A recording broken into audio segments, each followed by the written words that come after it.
எதிர்வரக்கூடிய வியாழக்கிழமை 23ஆம் தேதி தமிழக தேர்தல் வாக்குப்பதிவு நாளாக அறிவிக்கப்பட்டு அதற்குண்டான பிரச்சாரங்கள் நடைபெற்று கொண்டிருக்கிறது. நேரத்தில் நாம் யாருக்கு வாக்களிக்க வேண்டும், யாருக்கு வாக்களிக்கக்கூடாது, யாருக்கு வாக்களித்தால் நமக்கு நன்மை ஏற்படும், யாருக்கு வாக்களித்தால் நமக்கு தீங்கு ஏற்படும் என்பதை அறிந்து நம்முடைய வாக்குகளை தெளிவாக வழங்க வேண்டும் என்ற அடிப்படையில் அதை இன்றைக்கு நாம் தலைப்பாக ஆக்கியிருக்கிறோம். இந்தியா கூட்டணி சார்பில் திமுக, காங்கிரஸ், விடுதலை சிறுத்தைகள், இந்திய யூனியன் முஸ்லீம் லீக், மனிதநேய மக்கள் கட்சி, SDPA கட்சி, மார்க்சிஸ்ட், இந்திய கம்யூனிஸ்ட் மார்க்சிஸ்ட் போன்ற கட்சிகள் கூட்டணி அமைத்து இந்த தேர்தலில் போட்டியிடுகின்றன. இன்னொரு புறத்தில் NDA கூட்டணி என்ற பெயரில் பாஜக, அதிமுக, பாமக, அமமுக இது போன்ற கட்சிகள் இணைந்து ஒரு புறத்தில் போட்டியிடுகின்றன. இன்னொரு புறத்தில் வழக்கம் போல் நாம் தமிழர் அமைப்பின் சார்பாக தனித்து எல்லா தொகுதியிலும் போட்டியிடப்படுகிறது. தமிழக வெற்றி கழகம் என்ற பெயரிலையும் ஒரு அமைப்பு, ஒரு கட்சி 233 தொகுதிகளில் இன்றைக்கு போட்டியிடுகின்றது, ஒரு தொகுதி நீங்களாக. இப்படி பல்வேறு முனைகளில் இந்த தேர்தலில் போட்டி நடத்தப்பட்டு கொண்டிருக்கிறது. இதில் நாம் யாருக்கு வாக்களிக்க வேண்டும்? பொதுவாக நாமும் யாருக்கு வாக்களிக்க வேண்டும் என்பதை விட யாருக்கு வாக்களிக்க கூடாது என்ற சிந்தனை நம்மிடத்தில் முதல்ல இருக்க வேண்டும். நம்ம யாருக்கெல்லாம் வாக்களிக்க கூடாது என்று பார்த்தால், முதலாவதாக பாஜக அரசு, BJP எல்லா முஸ்லீம்களிடத்திலும் சிறுபான்மை மக்களிடத்திலும் பெரும்பான்மையாக 90-95% விழிப்புணர்வு இருக்கிறது. BJP அரசுக்கு நம்ம வாக்களிக்க கூடாது, BJPக்கு நம்ம ஓட்டு போடக்கூடாது என்பதில் தெளிவாக இருக்கிறாங்க. ஏனென்றால் ஒவ்வொரு வருஷமும் மக்களை எப்படியெல்லாம் சித்திரவதைப்படுத்த வேண்டும், மக்களை எப்படியெல்லாம் நோய்வினைக்கு உள்ளாக்க வேண்டும், மக்களை எப்படியெல்லாம் துன்பப்படுத்த வேண்டும் என்று ரூம் போட்டு யோசிப்பது போல ஒவ்வொரு வருஷமும் புதுசாக ஏதாவது ஒரு சட்டத்தை கிளறி விட்டு மக்களை பின்னடைவிலையும் பாதிப்பிலையும் அவங்களையும் ஏற்படுத்தி தருவதில் முதன்மையாக இந்த அரசு செயல்பட்டு கொண்டிருக்கிறது. முதலாக ஆட்சிக்கு வந்த உடனே இருந்து ஆரம்பித்தாங்க பல சட்டங்கள். ரூபாய் 500,000 மதிப்பிழப்பு விவகாரத்தை கொண்டு வந்தாங்க. இது செல்லாது, 500,000 ஒரே இரவில் அறிவிக்கிறாங்க. நீங்கள் கையில் வச்சுருக்கக்கூடிய 500 நோட்டு செல்லாது, 1000 நோட்டு செல்லாதுங்க. அதை தொடர்ந்து பல மாதங்கள் நம்ம கையில் இருக்க காசை செலவழிக்க முடியாமல், அதை பயன்படுத்த முடியாமல், அதை கொண்டு போய் மாற்றி வேற ஒரு காசாக வாங்க முடியாமல், அக்கௌண்ட்டில் கிடக்கிற காசை வெளியே எடுக்க முடியாமல், ATM வாசலில் க்யூவாக நின்று காற்று கிடந்து ஒரு 500, 2000 வாங்கிட்டு போய் செலவழித்த மாதிரி ரொம்ப கடுமையான நெருக்கடியை ஏற்படுத்தினாங்க. அதை தொடர்ந்து GST என்ற ஒரு சட்டத்தை கொண்டு வந்து எங்கெங்கெல்லாம் தொழில் நடக்குதோ அங்கெல்லாம் தொழிலை முடிப்பதற்குண்டான வேலைகளை செஞ்சாங்க. GSTன்னு போட்டு நம்ம தொழில் நகரம் திருப்பூர் பகுதிகளெலாம் பார்த்திங்கன்னா பண்டல் எடுத்துகிட்டு போவாங்க வண்டியில், ஆட்டாவில் போகிறவனையெல்லாம் தடுத்து நிறுத்துறதுக்குன்னு அங்கங்கே படையை போட்டாங்க. படைகள் நிறுத்தப்படும், வாகனத்தில் நிற்பாங்க, வர்றவங்களை பிடிப்பாங்க. எங்கள் பில்லு, GST பில்லு இப்போ தான்ப்பா சட்டம் போட்டிருக்கேன், இல்லை நடைமுறைக்கு வரணும், மக்கள் பழக்கப்படணும், அது என்ன ஏதுன்னு விவரம் தெரியணும், அதனால் என்ன பயன் என்று தெரியணும், அதை பற்றின விழிப்புணர்வை மக்களுக்கு ஏற்படுத்தணும், அதனுடைய சாதபாதங்களை சொல்லணும், மக்களை தெளிவுபடுத்தி எடுத்தான ஒரு சட்டத்தை நடைமுறைப்படுத்த வேண்டும் ஆட்சியாளர்கள். சட்டம் போடுவது மக்களுக்கு என்றால் மக்களுக்கு பயன்படுற மாதிரி தான் அந்த சட்டம் இருக்க வேண்டும். போட்ட உடனே அங்கங்கே வாகனத்தை நிறுத்துறானுங்க, பிடிக்கிறானுங்க, மூட்டையை தூக்கிட்டு போகிறான். 10,000 ரூபா சரக்கு இருக்கிற மூட்டையை பிடிச்சானா 20,000 ரூபா ஃபைன் ஒரு மூட்டைக்கு. நீ என்ன செய்வியோ ஏது செய்வியோ எனக்கு தெரியாது, நீ 20,000 ரூபா கட்டினா தான் உனக்கு தருவேன், ஏனென்றால் உன்னிடத்தில் GST பில்லு இல்லை என்று பல பேரை தொழில் சின்ன அளவுக்கு தொழில் செய்து கொண்டவங்களையெல்லாம் தொழிலை முடக்கி அவங்க உனக்கு 20,000 ரூபா தர்றதுக்கு அந்த 10,000 ரூபா சரக்கு நாசமாக போட்டு நீயே வச்சுட்டு நாசமாக போய் என்று விட்டுட்டு வேலைக்கு போன மக்களையெல்லாம் நம்ம பார்க்குறோம். அந்த அளவுக்கு நெருக்கடி கொடுத்தாங்க. அதை தொடர்ந்து CAA சட்டத்தை கொண்டு வந்தாங்க. திடீரென்று இந்த நாட்டில் யார் குடிமக்கள் என்று நீங்கள் தான் நிரூபிக்கணும், உங்கள் ஆவணத்தின் மூலமாக நீங்கள் நிரூபித்தால் மாத்திரம்தான் இந்த நாட்டுடைய குடியுரிமை உங்களுக்கு, இல்லைன்னா உங்களுக்கு குடியுரிமை கிடையாது, நீங்கள் அகதிகள் முகாமுக்கு அனுப்பப்படுவோம், நீங்கள் அகதி ஆக்கப்படுவோம் என்ற ஒரு சட்டத்தை கொண்டு வர்றாங்க. கடுமையான எதிர்ப்பு, வீதிகளில் ரோட்டில் மாசக்கணக்காக மக்கள், முஸ்லீம் சமூகம் பிற சமூகம் எல்லாம் கிடந்துட்டு எங்களுடைய குடியுரிமையை நாங்கள் ஏன் நிரூபிக்க வேண்டும், நீ தான் நிரூபிக்கணும், இந்த நாட்டுடைய அரசியல் அமைப்பில் நீ தான் இருக்கிற, அதிகாரத்தில் இருக்கிற, நீ தான் அதற்குண்டான வழிவகைகளை ஏற்படுத்தி தரணும். இவ்வளோ வருடங்களை அப்படி ஒன்றை கேட்காம திடீர்னு ஒரு சட்டத்தின் மூலமாக கொண்டு வந்தீங்கன்னா அதை எப்படி நம்ம நடைமுறைப்படுத்த முடியும்? அதை தொடர்ந்து கொரோனா லாக்டவுன் அறிவிக்கிறாங்க. எந்த முன்னேற்பாடும் இல்லை, ஆக்சிஜன் இல்லை. மக்களுக்கு திடீரென்று வீட்டுகளில் முடக்கி வைத்தோம் என்றால் அவங்க சாப்பாட்டுக்கு என்ன செய்வாங்க, வாடகைக்கு என்ன செய்வாங்க, தொழிலுக்கு என்ன செய்வாங்க, கடன் கொடுக்கல் வாங்கல் இருக்கு அதுக்கு என்ன செய்வாங்க, அதற்குண்டான மாற்று ஏற்பாடுகள் ஏதாவது வேண்டுமே, எதுவுமே இல்லை. கையை தட்டுங்க, விசில் அடிங்க, மணி அடிங்க என்று மாத்திரம் சொல்லிவிட்டு திடீரென்று லாக்டவுன் போடுறான். பல ஆயிரம் கிலோமீட்டர் வாகனம் இல்லாமல் நடந்தே தன்னுடைய சொந்த ஊருக்கு போகிறாங்க சாப்பாட்டுக்கு வழி இல்லாமல். அவ்வளோ ஒரு அனகலமாக ரொம்ப கடுமையான ஒரு நெருக்கடியை மக்கள் மீது திணித்தாங்க என்று பார்க்குறோம். அதை ஒரு 2 ஆண்டுகளாக தொடர்ச்சியாக செஞ்சாங்க. வேளாண் திருத்த சட்டம்னு ஒன்று கொண்டு வந்து விவசாயிகள் விவசாய பொருட்களை, உணவுப் பொருட்களை கொண்டு போய் விற்று அவங்க வாழ்வாதாரத்தை நடத்திட்டு இருக்காங்க. அதுக்கு ஒரு சட்டத்தை கொண்டு வர்றான். இப்படி தான் இருக்கணும், இப்படி தான் இருக்கக்கூடாது என்று. வேளாண்மையை, விவசாயத்தை நசுக்கி அவங்கள நடுத்தரில் கொண்டு வந்து நிறுத்துற மாதிரி வருஷ கணக்கில் போய் இந்தியாவுடைய தலைநகரில் போய் கிடக்கிறாங்க. வீதியில் கிடந்து இந்த சட்டத்தை வாபஸ் வாங்கணும்னு போராடுறாங்க. போராடி விட்டு வாபஸ் வாங்கின பிறகு கலைஞ்சு வந்தாங்க அப்படிங்கிறத பார்க்குறோம். அது மாதிரி மீனவர்களுக்கு எதிராக ஒரு சட்டத்தை கொண்டு வர்றான். சமூக வலைத்தளங்களை யார் எப்படி பயன்படுத்த வேண்டும் என்று ஒரு சட்டத்தை போடுறான். எல்லாமே மக்களுக்கு எதிராகத்தான் இருக்குது.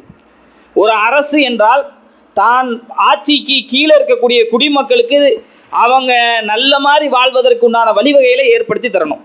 ஒரு மனிதன் இந்த நாட்டில் நல்லா வாழ வேண்டும் என்றால் அவனுக்கு கல்வி, அவனுக்கு வேலை வாய்ப்பு, அவனுடைய பொருளாதாரத்தை உறுதி செய்ய வேண்டும். இதுதான் ஒரு அரசுடைய கடமை. இந்த கல்வியை எல்லா மக்களுக்கும் கொடுக்க வேண்டும் என்பதுதான் அரசுடைய கடமையாக இருக்கிறது. இந்த கல்வியவாது கொடுத்தாங்களா இந்த 10 வருஷம் 11 12 வருடங்கள்ல இந்த பாஜக அரசு? இந்த பாஜக அரசினால் இந்த 12 ஆண்டுகளில் ஏதாவது ஒரு நன்மையை நான் அடைந்திருக்கிறேன் என்று ஒரு இந்தியன் கூட சொல்ல முடியாது. அந்த அளவிற்கு எல்லா இந்தியர்களுக்கும் பாதிப்பையும் கேடையும் தான் விளைவித்துக் கொண்டிருந்தாங்க அப்படிங்கிறத பார்க்குறோம். கல்வியை நீட்டுன்னு கொண்டு வர்றான். மருத்துவ படிப்பில் போய் நீ படித்து ஒரு மருத்துவர் ஆயிடக்கூடாது. சாமானியனாக இருக்கிற, கஷ்டப்படுற, கடனை உடனே வாங்குற, அங்கே எங்கேன்னு போய் அலையிற, பிச்சை எடுத்து தன்னுடைய குழந்தையை படிக்க வைக்கிற, அப்படியெல்லாம் நீ படிக்க வைக்கக்கூடாது, நீ கல்வி கூடத்துக்கு வரக்கூடாது அப்படின்னு சொல்லி கல்வியை கெடுக்கக்கூடியதை பார்த்தோம். அது மாதிரி படிப்பில் மருத்துவ படிப்புக்குன்னு தனி விலக்கு, அதுக்கென்று தனி நுழைவுத் தேர்வு, இன்ஜினியரிங் படிக்க போகணும்னா அதுக்கென்று நுழைவுத் தேர்வு, அதில் யாரையும் போக விடாமல் இப்படி கல்வியில் முட்டுக்கட்டை, மருத்துவத்தில் முட்டுக்கட்டை, வேலை வாய்ப்பில் நாங்கள் ஆட்சிக்கு வந்தால் 1.5 கோடி பேருக்கு வருடத்திற்கு வேலையை கொடுப்போம்னு சொல்லி 1.5 கோடி பேருடைய வேலை வாய்ப்பை இழந்து ஐடி கம்பெனியில் பெரிய பெரிய நிறுவனங்களில் வேலை செஞ்சவங்கலாம் பக்கோடா போட்டு விற்று தெருவில் வியாபாரம் செய்கிற அளவு கொண்டு வந்து நிறுத்தினாங்க. அதை பெருமையாக ஒரு நாட்டுடைய பிரதமர் சொல்கிறார், உங்களுக்கு வேலை இல்லைன்னா பக்கோடா போட்டு வில்லுங்க, பச்சியை போட்டு வில்லுங்க என்று. தெருவில் இருக்கக்கூடிய ஒருத்தனை முன்னேற்றி நான் இந்த இடத்துக்கு கொண்டு வந்து நிறுத்திருக்கிறேன், இதுதான் எங்களுடைய ஆட்சி, இதுதான் எங்களுடைய மக்களுக்கான சேவை என்று சொல்ல வேண்டிய இடத்துல இருக்கக்கூடியவர் பெரிய இடத்துல இருக்கிற லட்சக்கணக்கில் வாங்குற, உனக்கு வேலை இல்லையா, புரோட்டா போடு, பச்சியை போடு, பக்கோடா போட்டு விற்று 1000-2000 ரூபாய்க்கு வேலை செய்ய என்று சொல்கிற அளவிற்கு தான் இவருடைய ஆட்சி இருந்தது என்று பார்க்குறோம். எல்லா மக்களும் நெஞ்சில் கை வச்சு பாஜகவுக்கு ஆதரவு தெரிவிக்கக்கூடியவங்க கூட உன் நெஞ்சில் கை வச்சு சொல்லு, நீ என்ன நன்மை அடைந்திருக்கிற என்று கேட்டால் ஒன்றுமே இல்லை, யாருமே சொல்ல முடியாது. என்ன பாதிப்படைந்திருக்குன்னு கேட்டால் ஏகப்பட்ட பாதிப்புகளை ஒவ்வொருத்தங்களும் சொல்லலாம். எல்லாத்துக்கும் ஒரு சட்டம். இப்போ தொகுதி மறுவரையறை என்ற பெயரில் ஒரு சட்டத்தை போட்டு தென் பகுதியில் இருக்கக்கூடிய மாநிலங்களை வஞ்சிக்கக்கூடிய நிலையை பார்க்குறோம். இதுக்கு கடுமையான போராட்டங்கள் இன்னும் அடுத்த மக்கள் வீதியில் இறங்கி போராடிக்கிட்டே இருக்கணும். அவர் அளவுக்கு தான் இந்த அரசு செயல்பட்டு கொண்டிருக்கிறத பார்க்குறோம். வாக்களிக்க மாட்டோம் என்பது எல்லாருக்குமே தெரியும்.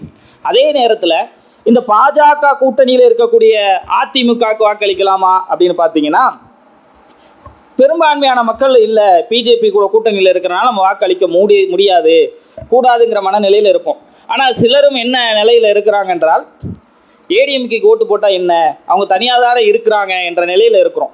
இன்னும் சொல்ல போனால் ஒரு பகுதியில் பிஜேபிக்கு என்று அதிமுக கூட்டணியில் சீட்டு ஒதுக்கப்படுது, பிரச்சாரத்துக்கு போகிறாங்க. அந்தந்த பகுதியில் இருக்கக்கூடிய கிளை மாவட்ட நிர்வாகங்களுக்கு மாநிலத்திலேருந்து அதிமுகலேருந்து என்ன சொல்லப்பட்டிருக்குன்னா, நீங்கள் பிரச்சாரத்துக்கு வந்தால் கூட போகணும். இங்கே பிரச்சாரகத்தில் இருக்கக்கூடிய இஸ்லாமியர்கள் பிஜேபிக்கு வாக்கு கேட்டு வாகனத்தில் ஒன்றா போகிறாங்கங்கிற பார்க்குறோம். ஏடிஎம்கே துண்டை தோளில் போட்டுக்கிட்டு அவங்க எல்லாம் வாகனத்தில் பிரச்சாரத்துக்கு பின்னாடி பிஜேபிக்காரன் போகிறான் அப்படிங்கிறத பார்க்கும். எவ்வளோ பெரிய கயமைத்தனம்! இந்த மக்களுக்கு ஒன்றுமே செய்யாமல் இந்த மக்களை துன்புறுத்தி கொண்டு வேதனை செய்து கொண்டு மக்களை அழிக்கக்கூடிய மனநிலையில் செயல்படக்கூடிய ஒரு ஆட்சியாளர்களுக்கு ஆதரவாக எந்த தருணத்தில் ஒரு முஸ்லீம் போராட முடியுமா? கூட செயல்பட முடியுமா? வாக்கு கேட்க முடியுமா? ஆனால் என்ன நிலையில் இருக்கிறாங்கன்னா, சிலர் நம்ம ஏடிஎம்கே தானே கேட்குறோம், ஏடிஎம்கேக்கு போடக்கூடிய அதிமுகவுக்கு போடக்கூடிய வாக்குகள் எல்லாம் பிஜேபியுடைய வாக்குகள். பீகார் போன்ற மாநிலத்தில் பார்க்குறோம், பிஜேபி கூட கூட்டணி வச்சு ஆட்சியை பிடிக்கிறாங்க, அமைக்கிறாங்க. பிறகு என்ன ஆகுது? ஒரு காலகட்டத்துக்கு பிறகு எல்லாத்தையும் மிரட்டுறதுக்குன்னு ஐடி ஈடின்னு என்னென்னமோ பேரில் வச்சுருக்கிறாங்கல்ல, எல்லா எம்எல்ஏ எம்பி எல்லாத்தையும் விலைக்கு வாங்கிடுவாங்க. ஒரு அமைப்பில் இருந்து, ஒரு கட்சியில் இருந்து அந்த சின்னத்தில் போட்டியிட்டு இன்னொரு கட்சிக்கு ஆதரவளித்தாலோ போனாவோ தகுதி நீக்கம் செய்யப்பட வேண்டும் என்ற சட்டம் இருக்கிறது. ஏடிஎம்கேல ஒருத்தர் போட்டியிட்டு ஜெயிச்சு திமுகக்கு அப்படியே போனால் அவர் எம்எல்ஏவாக இருக்க முடியாது. ஆனால் இந்த நாட்டில் எந்த கட்சியில் ஜெயிச்சு எந்த சின்னத்தில் ஜெயிச்சு பிஜேபிக்கு போனால் அவங்க எம்எல்ஏவோ எம்பியாக இருக்கலாம். ஏன்னா அவங்களிடத்துல எந்த சட்டமும் பாயாது. அதைத்தான் நடைமுறையில் இருந்து கொண்டிருக்கிறது. அந்த அடிப்படையில் விலைக்கு வாங்கி இன்றைக்கி நிதிஷ்குமார்கிட்ட எழுதி வாங்கிட்டாங்க, இனிமேல் நான் முதலமைச்சர் கிடையாது, மாநிலத்துக்கு போகிறேன்னு. அங்கே பிஜேபி அரசை கொண்டு வருவாங்க. ஒருவேளை இங்கே ஏடிஎம்கே ஜெயித்தாலும் எடப்பாடி ஒரு சில நாட்களுக்கு முதலமைச்சராக இருப்பார். பிறகு என்ன பண்ணப்படும்? எல்லா எம்எல்ஏகளிடத்திலும் ஆதரவு வாங்கி பிஜேபி யாரை முதலமைச்சராக சொல்லுதோ அவங்களுக்கு அவங்க ஆதரவு அளிப்பாங்க, அவங்க தான் ஆட்சி செய்வாங்க. எடப்பாடி ஒன்று தேவைன்னா நீ கூட ஏதாவது ஒரு பொறுப்பில் இரு, இல்லைன்னா உன்னை தூக்கி உள்ளே தூக்கி வச்சிருவோம் அப்படிங்கிற மனநிலையில் நிதிஷ்குமார் மாதிரி எழுதி வாங்கக்கூடிய சூழல் தான் ஏற்படும். அப்போ பிஜேபி பின்புறத்திலிருந்து வருவதற்கு உண்டான வாய்ப்பு தான் அதிமுகவுக்கு இருக்கிறது. அதிமுகவுக்கு வாக்களிக்கிறது பிஜேபிக்கு உண்டான வாக்கு.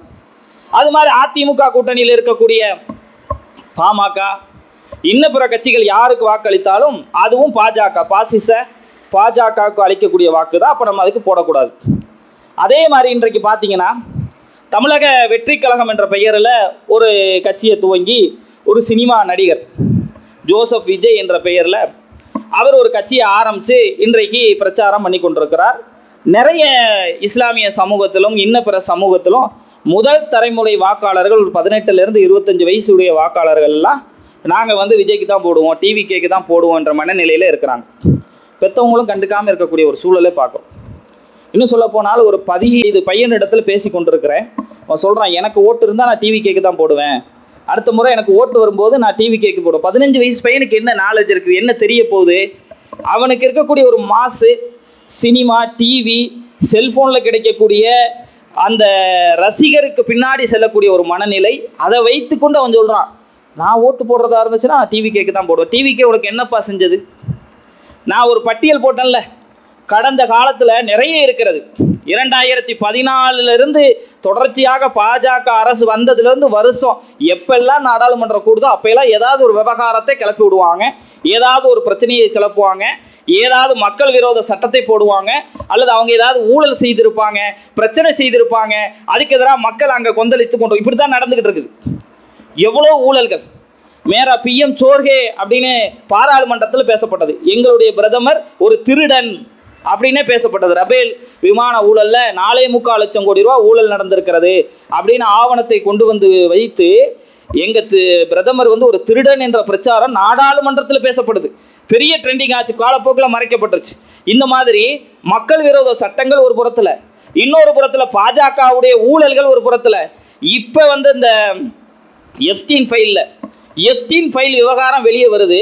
சின்ன குழந்தைகள்ல இருந்து பெரிய பெண்கள் வரைக்கும் கடத்தப்பட்டிருக்கிறாங்க, பாலியல் வன்புணர்வு செய்யப்பட்டிருக்கிறாங்க, கொல்லப்பட்டிருக்கிறாங்க. அவங்க வருது. அதுலேயும் மோடியுடைய பெயர், பாஜகவுடைய சிலருடைய பெயரை அடிபடுது, பிறகு மறைக்கப்படுது. அந்த விவகாரத்தை எடுப்புறாங்க பாராளுமன்றத்தில், அதையும் மூடி மறைக்கப்படுது. இப்படி எத்தனை பிரச்சனைகளை பார்க்குறோம். எப்பையெல்லாம் நாடாளுமன்றம் கூடுதோ ஏதாவது ஒரு விவகாரம், ஒரு பிரச்சனை நடந்திருக்கும். இன்றைக்கு மக்களுக்காக நான் களத்தில் இறங்கியிருக்கேன்னு சொல்கிறார்ல இவர் ஜோசப் விஜய், அவர் என்றைக்காவது பாஜகவை எதிர்த்து ஒரு அறிக்கை விட்டுருக்கிறாரா? பார்த்துருக்கிறீங்களா? மக்களுக்காக போராடக்கூடியவன், குரல் கொடுக்கக்கூடியவன்.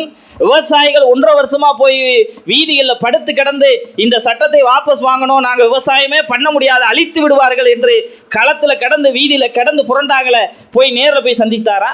பார்த்தாரா? மக்களுக்காக தானே அரசு நடத்துறாரு, மக்களுக்காக தானே செய்கிறாரு. கல்வியில் நீட்டுக்கு எதிராக குரல் கொடுத்துருப்பாரா? ஒன்றுமே இல்லைங்க. எதையுமே செய்யாமல் இன்றைக்கு களத்தில் நின்று கொண்டு நாங்கள் பார்த்தீங்கன்னா அவங்களுக்கு எதிரான மாற்று அரசியல், நாங்கள் இவர்களுக்கு எதிராக மாற்று அரசியல், இன்றைக்கு 2 கட்சிகளுக்கு மத்தியில் தான் போட்டி என்றெல்லாம் பேசக்கூடிய சூழலை பார்க்குறோம். எந்த போட்டியும் கிடையாது. இன்றைக்கு 2 அமைப்பு தான். ஒன்று ஜனநாயகம், ஜனநாயகத்தை காக்க வேண்டும் என்ற அடிப்படையில் செயல்படக்கூடியவங்க. இன்றைக்கு இருக்கக்கூடிய நிலையில் வச்சு சொல்கிறோம், கடந்த காலத்தில் ஒரு மாதிரி இருந்திருக்கலாம், நிகழ்காலத்தில் எதிர்காலத்தில் வேற மாதிரி இருக்கலாம். அது நமக்கு தேவையில்லை. இன்றைக்கு யார் என்னுடைய ஜனநாயகம்னா என்னன்னு ஃபர்ஸ்ட் புரிஞ்சுக்கணுங்க. ஜனநாயகம் என்றால் என்ன? எல்லாத்துக்கும் ஜனநாயகம் என்ற வார்த்தையை கேள்விப்பட்டிருப்போம். அண்ணல் அம்பேத்கர் இந்திய அரசியலமைப்பு சட்டத்தை வகுத்து கொண்டு போய் அன்றைய பிரதமர் நேரு இடத்துல ஒப்படைத்து அதுதான் அரசியலமைப்பு சட்டமாக உருவாக்கி குடியரசு தினமாக அறிவித்து இன்றிலிருந்து இந்த சட்டம் தான் இந்திய அரசியலமைப்பு, இதன் பிரகாரம் தான் நடக்கும். இந்திய ஜனநாயக நாடு, ஜனநாயகத்திற்கு ஏற்ற சட்டமாக இந்த அரசியலமைப்பு சட்டம் இருக்கும் என்று ஒன்று உருவாக்கினாங்க. அந்த சட்டத்தை மாற்ற வேண்டும் என்று பாஜக அரசு துடித்துக் கொண்டிருக்கிறது. ஜனநாயகம்னா என்ன? உதாரணத்திற்கு ஒரு சம்பவத்தை சொன்னால் விளங்கிக் கொள்ளலாம். கடந்த காலத்தில் இந்து முன்னணி என்ற ஒரு அமைப்பை நீங்கள் கேள்விப்பட்டிருப்பீங்க. பாஜகவுடைய கிளை அமைப்பாக இருந்தது. அரசியல்லாம் போட்டியிட மாட்டேன்னு தெளிவாக இருந்தாங்க. கடுமையான இஸ்லாமிய விரோதம் மட்டும்தான் அவங்களிடத்துல. பல இந்து இஸ்லாமியர்கள் அல்லது இந்துக்கள் கிறிஸ்தவர் மத்தியில் ஏதாவது பிரச்சனைகள் ஏற்படும், கலவரம் ஏற்படுதுன்னா அதில் அவங்க ஒரு காரணமாக இருந்திருப்பாங்க. அந்த அளவுக்கு இருந்தவங்க. பள்ளிவாசல்கள் கட்டக்கூடாது, இடிக்கப்பட வேண்டும் என்ற சித்தாந்தம் உடையவங்க. பள்ளிவாசலில் ஒளிபெருக்கி வச்சு பாங்கு சொல்லக்கூடாது என்று கடும் பிரச்சாரம் செய்தவங்க. நம்ம பகுதியிலையும் இருக்கிறாங்க, திருப்பூர்லையும் இருக்கிறாங்க, எல்லா பகுதியிலையும் இருக்கிறாங்க. இன்றைக்கு அந்த இந்து முன்னணியை சேர்ந்த சிலர் அவங்க நிலைப்பாடு அரசியலில் நேரடியாக இறங்கக்கூடாது, பின்புலத்திலிருந்து செயல்படக்கூடியவங்க. பாஜக தான் நேரடியாக அரசியலில் ஈடுபடும். ஒரு சிலர் எப்படி இருக்கிறாங்கன்னா, இந்து முன்னணியில் இருந்து பாஜகவில் இணைந்து இன்றைக்கு சீட்டு வாங்கி போட்டுடுறாங்க. கடந்த காலத்தில் அவங்க எப்படி இருந்தாங்க? திருப்பூரில் ஒரு பகுதியில் பள்ளிவாசல் பிரச்சனை வருது, முஸ்லீம் இந்துக்கள் அதிகமாக இருக்கக்கூடிய இடத்துல ஒரு பள்ளி உருவாக்குறாங்க. அந்த பள்ளியை இடிக்கணும், இங்கே தொழுகை நடத்தக்கூடாதுன்னு பயங்கர பிரச்சனை. ஆர்டிஓலாம் வருது, போலீஸ்லாம் வருது. கொஞ்ச நாள் நிப்பாட்டி வச்சுருந்தாங்க. பள்ளியை இடிச்சே ஆகணுங்கிற அளவுக்கு பிரச்சனை பண்ணிக்கிட்டு களத்தில் நிற்கிறாங்க. கோர்ட்டில் கேஸ் போட்டிருக்காங்க. அவங்க சார்பாக தான் யார் இன்றைக்கு பிரச்சாரத்தில் இன்றைக்கு தேர்தலில் நிற்கிறாரோ அவர் தான் அந்த நிலைப்பாட்டுக்கு அவர் தான் இருக்கிறாரு. பிரச்சனை பண்ணுறாங்க, மக்களுக்கு எதிராக கலவரத்தை மூட்டுறாங்க. ஆர்டிஓ விசாரணை போடப்படுது. சில நாட்கள் பள்ளிகள் பூட்டப்பட்டிருக்கிறது. மக்களும் விடலை, முஸ்லீம் மக்களும் நாங்கள் இங்கே பள்ளியை உருவாக்கிய தீர்வோன்னு போராடுறாங்க. ஒரு கட்டத்துக்கு பிறகு திமுக அரசு காம்ப்ரமைஸ் பண்ணி பள்ளி ஓப்பன் ஆகி இன்றைக்கி செயல்பட்டு கொண்டிருக்கிறது. இந்த பள்ளி நடத்தக்கூடாதுன்னு இருந்தவங்க, அவங்க நிலைப்பாடு அதே தான். இன்றைக்கு அந்த அமைப்பில் இருந்தவர் ஒரு மாவட்ட தலைவர், அவருடைய மகன் இன்றைக்கு பெரிய அளவிற்கு இருக்கக்கூடிய ஒருத்தர் பாஜகவில் இணைஞ்சு ஓட்டில் போட்டிடுறார் ஒரு தொகுதியில். அவர் நிலைமை என்ன? பள்ளிவாசலில் போய் ஓட்டு கேட்குறார். சும்மா அன்னைக்கு பள்ளிவாசல் வெளியே நின்றுக்கிட்டு இருக்கிறார் ஓட்டு கேட்டு. பள்ளிவாசல் உள்ளே போய் சால்வையை போற்றி மக்களுக்கு ஆதரவு எங்களுக்கு தெரியுங்க, எங்களுக்கு கொடுங்கன்னு கேட்குறாங்க. இதுதான் ஜனநாயகம்.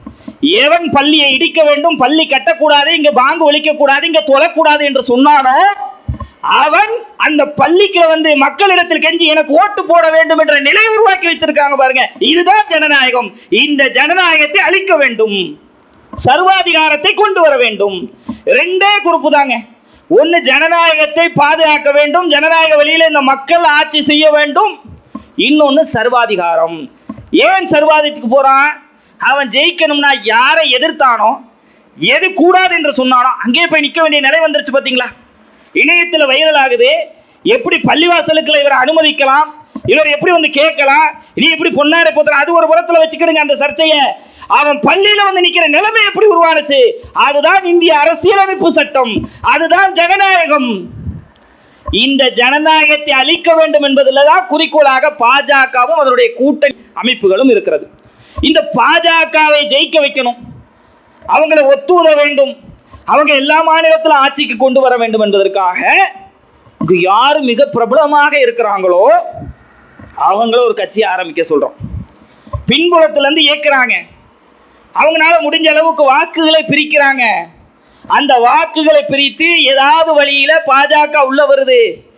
எல்லா மாநிலத்திலும் வந்துவிட்டால் அவர்கள் வைப்பதுதான் சட்டம், அவர்கள் சொல்வதுதான் ஜனநாயகம், அவர்கள் சொல்வதுதான் சர்வாதிகாரம், அவர்கள் தான் மொத்த ஆட்சி பீடத்தில் இருப்பாங்க. அந்த நிலையை கொண்டு வர வேண்டும் என்பதற்காக பலரை உருவாக்கி வச்சிருக்காங்க. அதுல ஒருத்தர் தான் டிவிக்கு. ஏன் சொல்றோம்? நேரடி ஏதாவது ஆதாரம் இருக்கிறதா என்றால் இன்றைக்கு பேப்பரை பாருங்க. இன்றைக்கு பேப்பரில் ஒரு செய்தி துணுக்காக வெளியிடப்பட்டிருக்கிறது. இதே நாளில் ஒரு 7-8 வருஷங்களுக்கு முன்பாக இந்த திரு ஜோசப் விஜய் அவர்கள் மோடியை சந்தித்தார். சந்திக்கும் போது சில விஷயங்கள் பேசப்பட்டது.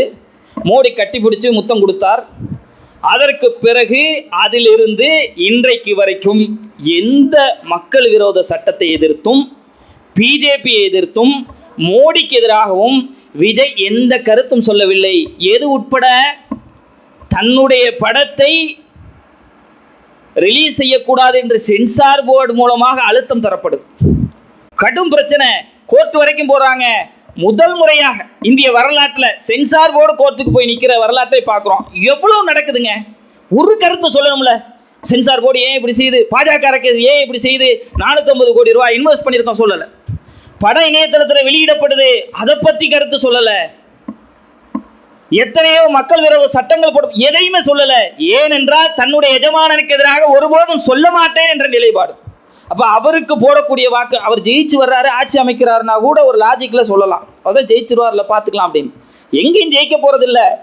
வாக்குகளை பிரிக்கக்கூடிய வேலை, திமுகவுக்கு உழுவக்கூடிய வாக்குகளை, இந்தியா கூட்டணிக்கு உழுவக்கூடிய வாக்குகளை பிரித்து அதிமுகவையும் பாஜகவையும் ஜெயிக்க வைக்க வேண்டும் என்று களத்தில் நிற்கக்கூடிய ஒரு அமைப்பாகத்தான் பார்க்க முடியுது. அவங்க நீங்கள் பிற்காலத்தில் ஒரு காலகட்டம் வரும், மாற்று அரசியலில் வந்து நிற்பாங்க, பிஜேபிக்கு எதிராக இருக்கிறாங்க என்ற நிலைப்பாடு தெரிஞ்சால் அன்றைக்கு நீங்கள் வாக்களிக்கலாம், அவங்களுக்கு ஆதரவாக போகலாம், அது வேற. இன்றைக்கு நிலைப்பாடு என்ன? ஜனநாயகம் காக்கப்பட வேண்டும் என்றால் நீங்கள் இந்தியா கூட்டணிக்கு மாத்திரம்தான் வாக்களிக்க வேண்டும். அதற்கு எதிராக இருக்கக்கூடிய யாருக்கு வாக்களித்தாலும் அது நமக்கு நாமே வைத்துக் கொள்ளக்கூடிய மிகப்பெரிய தீங்கு என்பதை கவனத்தில் கொள்ள வேண்டும். செயல்பட்டு இந்த தேர்தலில் சரியான கூட்டணிக்கு, சரியான கட்சிகளுக்கு வாக்களிக்க வேண்டும். கடந்த காலத்தில் அப்படி இருந்தாங்க, எதிர்காலத்தில் இப்படி இருப்பாங்க என்ற சிந்தனை வேண்டாம். இன்றைக்கு எப்படி இருக்கிறாங்க, இருக்கிறவங்கள இவன் பரவாயில்லை, அதான் நிலைப்பாடு. அயோக்கியனாகவே இருந்துட்டு போட்டோம், மொத்த அயோக்கியரில் இவங்க பரவாயில்லை, இவங்க வந்தால் தான் சரி என்ற நிலைப்பாடு இருக்க வேண்டும். அது மாதிரி இந்த ஒரு புறத்தில் இளைஞர் சமூகம் வழிகட்டு போயிருக்கிறது, அவங்கள நல்வழிப்படுத்த வேண்டும். நீங்கள் போடக்கூடிய வாக்குகள் வேஸ்ட். 250 கோடி ரூபா வாங்குறா, அப்படி அதுலேருந்து மக்களுக்கு ஒன்றுமே செய்யலை. ஒரு படத்துக்குன்னு அவர் எவ்வளவோ வாங்கிட்டு போகிறார், அவருடைய ஊதியம். மக்களுக்காக நான் வந்திருக்கிறேன், மக்களை முன்னேற்ற போகிறேங்கிறவர் 250 கோடி ரூபாவில் ஒரு நபருக்கு ஆங்கில வழியில் கல்வியை கொடுக்க வேண்டும் என்றால் ஒரு பள்ளிக்கூடத்தில் 10,000 ரூபா சேரிட்டபிள் ட்ரஸ்ட் மூலமாக நடத்தக்கூடிய பள்ளிகளில் 10,000, 40,000, 50,000 வாங்குறவங்களாம் இருக்காங்க. அது ஓரப்புறத்தில் வச்சுருங்க. ஒரு 10,000 ரூபாய்க்கு நல்ல கல்வியை மக்களுக்கு கொடுக்க முடியும். வருஷத்துக்கு ஒரு 100 ஸ்டூடெண்ட்டை நல்ல வழியில் கொண்டு வர வேண்டும் என்றால் ஒரு 10 லட்ச ரூபா இருந்தால் போதும். வருஷத்துக்கு 250 கோடி ரூபா வாங்குற ஒரு கல்வி கூடத்தை வச்சு வருஷத்துக்கு 100 நல்ல ஸ்டூடெண்ட்களை உருவாக்குவேன், மருத்துவத்துறையில் கொண்டு போய் விடுவேன், இன்ஜினியரில் விடுவேன், அரசு துறையில் விடுவேன்னு எவ்வளவோ செஞ்சுருக்கலாம்ல. மக்கள் மீது அக்கறைப்படுறவனாக இருந்தால் செஞ்சுருக்கணும் கடந்த காலத்தில். ஏன் இன்றைக்கு மட்டும் அவனுக்கு அக்கறை வந்திருக்கிறது என்றால் வாங்குற 250 கோடி ரூபா பத்தலை, இதுக்குள்ளே போனால் 4,000 கோடி 5,000 கோடி ஊழல் பண்ணலாம், சம்பாதிக்கலாம் என்ற நிலைப்பாடு தான் என்பதை பார்க்குறோம். அவர்களை விட 1/4 பங்கு வாங்கக்கூடியவங்க கூட தனியாகரம் ஃபவுண்டேஷன் வச்சுருக்கிறாங்க. மக்களுக்கு இலவச கல்வி, உயர்தரமான கல்வியை கொடுக்குறாங்க. IAS ஆணையன்ட்ட ஒன்றுமே இல்லை, கல்வி இருக்கிறது என்றால் எல்லா செலவையும் எடுத்துக்கிட்டு படிக்க வைக்கிறாங்க. அவங்க போய் தேர்தலில் வந்து நிற்கலை என்பதை பார்க்குறோம். இவங்கெல்லாம் வந்து ஒரு மாய பின்பமாக பாஜக தன்னுடைய சொத்தை காப்பாற்ற வேண்டும், பாஜகவுக்கு வேலை செய்ய வேண்டும், சம்பாதிக்க வேண்டும் அடிப்படையில் செயல்பட்டு கொண்டிருக்கிறாங்க. இந்த பாசிச பாஜக வந்தால் நிச்சயம் நாம் வீழ்த்தப்படுவோம், ஜனநாயகம் வீழ்த்தப்படும். நாளைக்கு பள்ளிவாசல்கள் இருக்காது. எவன் பள்ளிவாசல் வேணான்னு சொன்னவன் நீங்கள் பள்ளிவாசலில் நிற்கிறானோ இந்த ஜனநாயகம் காக்கப்பட்டால் இந்த நிலை தொடரும். இல்லை என்றால் அது எல்லாம் அளிக்கப்படும் என்பதை கவனத்தில் வைத்து நாம் மாத்திரமில்லை, நம்ம சுற்றி இருக்கக்கூடியவங்களுக்கும் தெளிவாக யாருக்கு வாக்களிக்க வேண்டும் என்று சொல்லக்கூடிய பொறுப்புகளும் கடமையும் நமக்கு இருக்கிறது என்பதை கவனத்தில் வைத்துக்கொண்டு செயல்பட வேண்டும். அப்படிப்பட்ட நல்ல பாக்கியத்தை வல்ல இறைவன் நாம் அனைவருக்கும் ஆக்கி அல்விரிவானாக என்று பிரார்த்தித்து எனது ஜும்மா உரையை நிறைவு செய்கின்றேன்.